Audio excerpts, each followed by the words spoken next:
안녕하세요.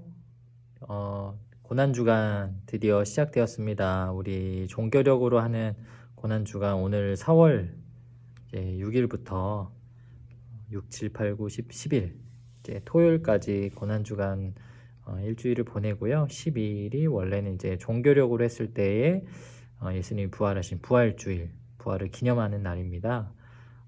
앞으로 한 주간은 이 고난주간 6일 동안에 있었던 예수님에게 처했던 그 고난의 일들, 그것들을 좀 차근차근 살펴보고 또 함께 묵상하는 시간 가지도록 하겠습니다. 오늘도 마가복음 말씀 가지고 함께 큐티할 텐데요. 마가복음 14장 32절에서 42절까지의 말씀 함께 읽고 묵상하는 시간 갖도록 하겠습니다.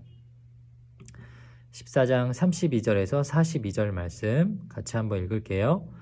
그들이 겟세마네라 하는 곳에 이르매 예수께서 제자들에게 이르시되 내가 기도할 동안에 너희는 여기 앉아 있으라 하시고 베드로와 야고보와 요한을 데리고 가실새 심히 놀라시며 슬퍼하사 말씀하시되 내 마음이 심히 고민하여 죽게 되었으니 너희는 여기서 머물러 깨어 있으라 하시고 조금 나아가사 땅에 엎드려 될 수 있는 대로 이때가 자기에게서 지나가기를 구하여 이르시되 아빠 아버지여 아버지께는 모든 것이 가능하오니 이 잔을 내게서 옮기시옵소서. 그러나 나의 원대로 마시옵고 아버지의 원대로 하옵소서 하시고 돌아오사 제자들이 자는 것을 보시고 베드로에게 말씀하시되 시몬아 자느냐 네가 1시간도 깨어 있을 수 없더냐 시험에 들지 않게 깨어 있어 기도하라 마음에는 원이로되 육신이 약하도다 하시고 다시 나아가 동일한 말씀으로 기도하시고 다시 오사 보신즉 그들이 자니 이는 그들의 눈이 심히 피곤함이라 그들이 예수께 무엇으로 대답할 줄을 알지 못하더라. 세 번째 오사 그들에게 이르시되 이제는 자고 쉬라 그만 되었다. 때가 왔도다 보라 인자가 죄인의 손에 팔리느니라. 일어나라 함께 가자 보라 나를 파는 자가 가까이 왔느니라. 아멘. 이 시간 먼저 마가복음 14장 32절에서 42절까지의 말씀 우리 같이 함께 읽는 시간 갖도록 하겠습니다.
네, 이렇게 해서 마가복음 14장 말씀을 읽었습니다. 여기 이제 나오는 말씀이 제목이 겟세마네에서 기도하시다 이렇게 나와 있어요.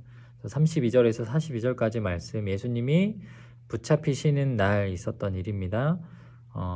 새벽에 이제 제자들에게 있었던 대화하시고 또 예수님의 기도하시는 그 내용들이 좀 기록이 되어 있네요.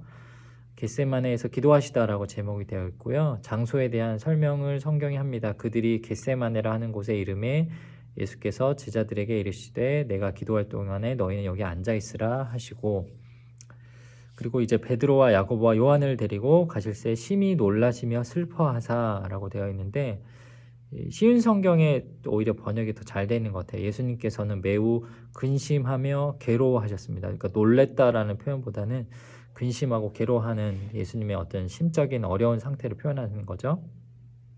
그러면서 그 베드로, 야고보, 요한에게 부탁을 하십니다. 내 마음이 심히 고민하여 죽게 되었으니 너희는 여기 머물러 깨어 있으라 하시고 조금 나아가사 땅에 엎드려 될 수 있는 대로 이따가 자기에게서 지나가기를 구하여. 여기서부터 이제 구체적으로 예수님이 하나님께 올려드렸던 기도의 내용이죠. 자, 여기 읽어보면요, 일단은 제자들한테 좀 부탁을 했어요.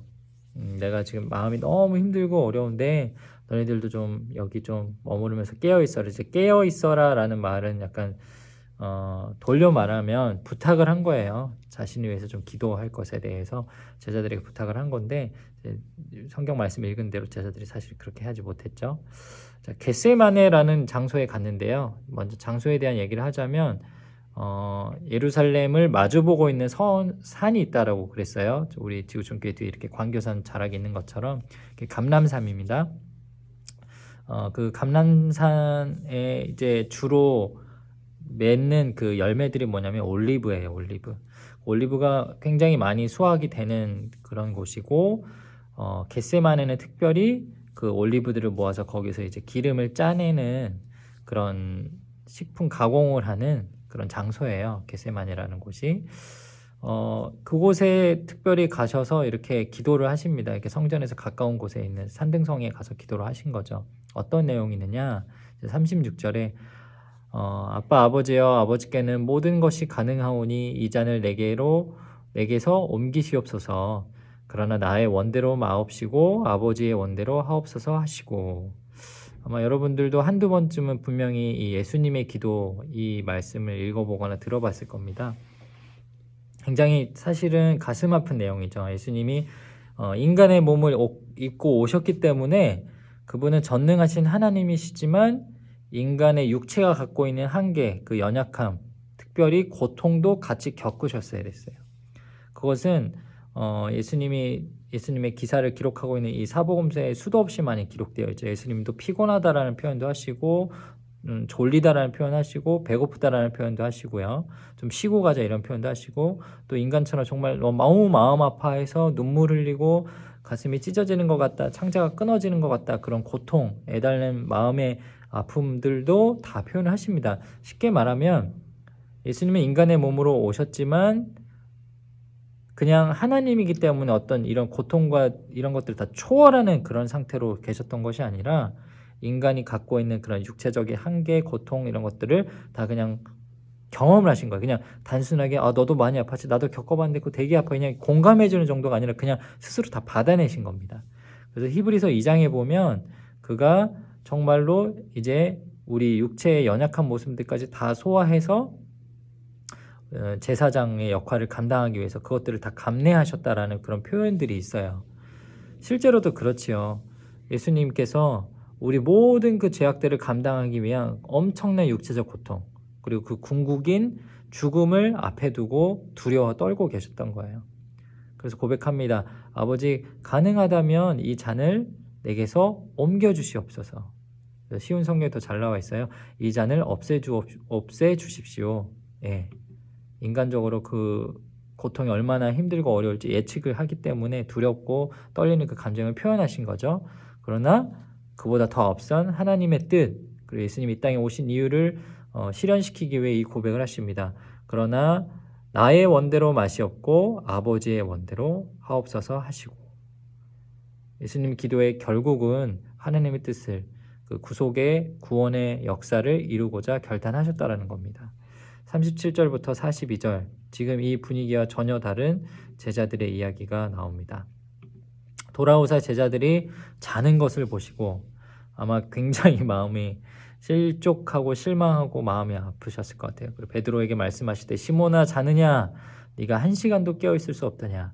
시험에 들지 않게 깨어있어 기도하라. 마음에는 원이로되 육신이 약하도다 하시고, 우리한테 하는 말씀이신 것 같아요. 예배 드리면서 또 하나님을 만나고 하나님을 예배하면서, 하나님 이 마음 변치 않고 하나님 사랑할게요, 하나님 예배할게요, 하나님께 그렇게 기도하며 나아갈게요 라고 수도 없이 많은 결단을 하죠. 근데 또 그 결단의 수만큼이나 우리는 또 실패합니다. 실수하고요.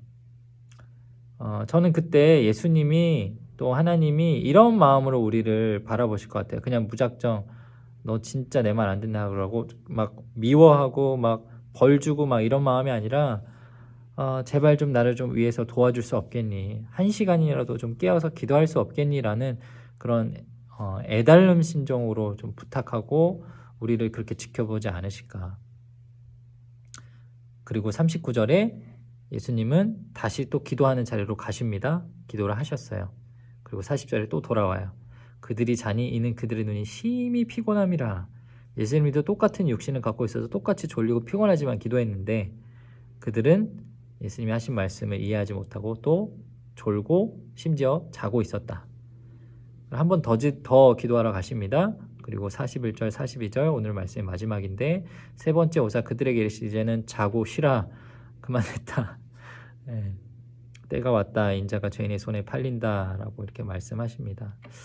오늘 말씀은 사실 고난주간을 시작하면서 예수님의 어떤 고통이 시작하는 부분이지만 육체적 고통을 당하기 전에 예수님이 얼마나 심적으로 마음적으로 힘들어했는지 그 고통의 시작을 기도로서 또 오늘 제자들을 대하는 그 대화로서 표현해주고 계십니다.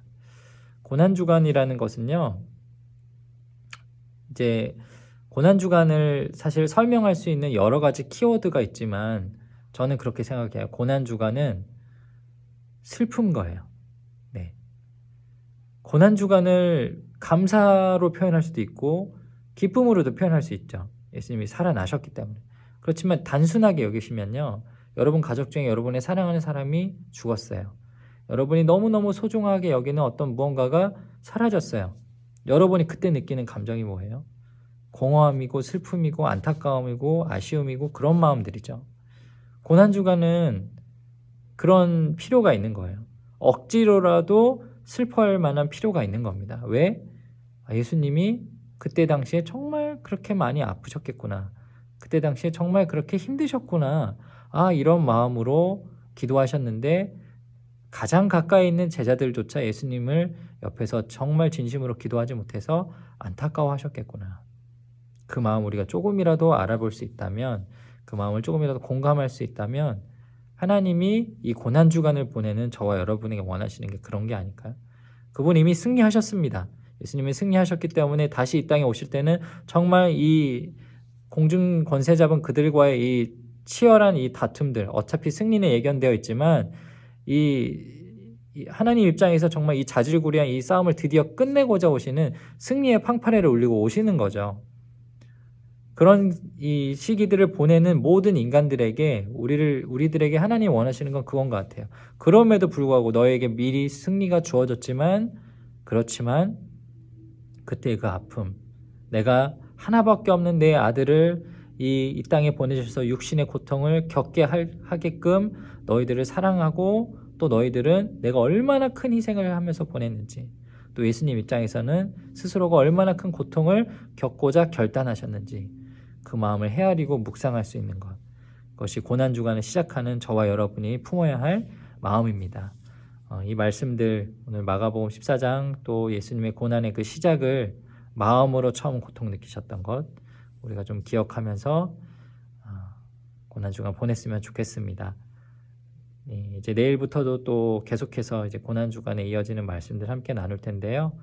이번 한 주간 여러분 스스로 좀 결단하면서 이 고난주간에 예수님의 그 희생, 그 고난 내가 어떻게 묵상할 수 있을지 여러분들 스스로가 한 번씩 한 가지 약속들을 좀 세워서 그렇게 결단하고 나아갔으면 좋겠습니다. 오늘 말씀 묵상 이렇게 마치겠고요. 저는 또 내일 마가복음 말씀 가지고 함께 큐티하는 시간 갖도록 하겠습니다. 감사합니다.